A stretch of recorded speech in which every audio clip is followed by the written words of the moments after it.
Sis, there's a kind of breaking that isn't meant to destroy you. It's meant to free you. You've been asking God, why does it feel like everything in my life is falling apart? But sometimes the only way that he can get your full attention is to break the very thing that you have been clinging to instead of him. And I know that it's not pretty. Sometimes it is so uncomfortable, but it's definitely holy. Sometimes we think that God is angry when this happens, right? We think that he's punishing us. We think that our dream, our goal is dead. But we have to remind ourselves of Psalms 34:18. The New King James Version says, "The Lord is near to those who have a broken heart and saves such as a heart has a contrite spirit." So the breaking is not to end you. It is to bring you closer. It's to strip away what is suffocating your destiny. It is to quiet the noise so you can finally hear God's voice. You thought you were losing everything, but you were actually losing what was keeping you from everything that God has for you. Now, sometimes God will wreck your plans before your plan wrecks you. And if that means allowing a heartbreak, a job loss, or a friendship to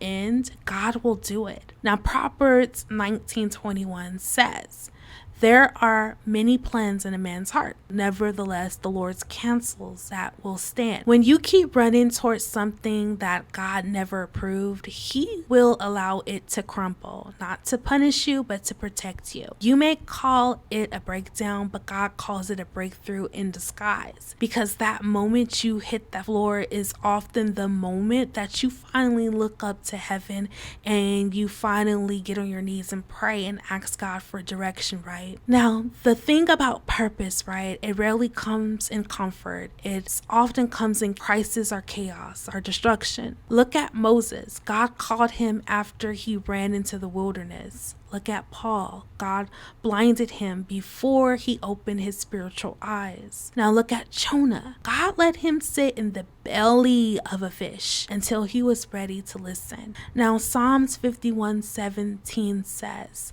"The sacrifices of God are a broken spirit, a broken and a contrite spirit. These, O Lord, you will not despise." So your brokenness isn't wasted. It's the birthplace of clarity. It's where your pride dies and your dependence on God comes alive. Now, the breaking is not permanent. It's a process, and on the other side is a builder, not the same person who went in. Once you finally surrender and say, "Lord, I hear you. I'm ready," you will see why the breaking was necessary in your life. It's because he loves you too much to let you settle for a half-lived life. Now, Jeremiah 29:11 reminds us, "For I know the thoughts that I think towards you, says the Lord, thoughts of peace and not of evil, to give you a future and a hope." The breaking was a setup for the building. The silence was the setup for the assignment, and the pain was the setup for your divine purpose. So friend, if this right now is your breaking season, don't run from it. Lean into it, because the God who allowed it is the same God who will restore you with better than you can ever think of, dream of, or even imagine. Type in the comments, "Lord, I'm listening," if you are ready to stop running and start hearing the voice of God. Share this with someone who is in their own breaking season, and remember,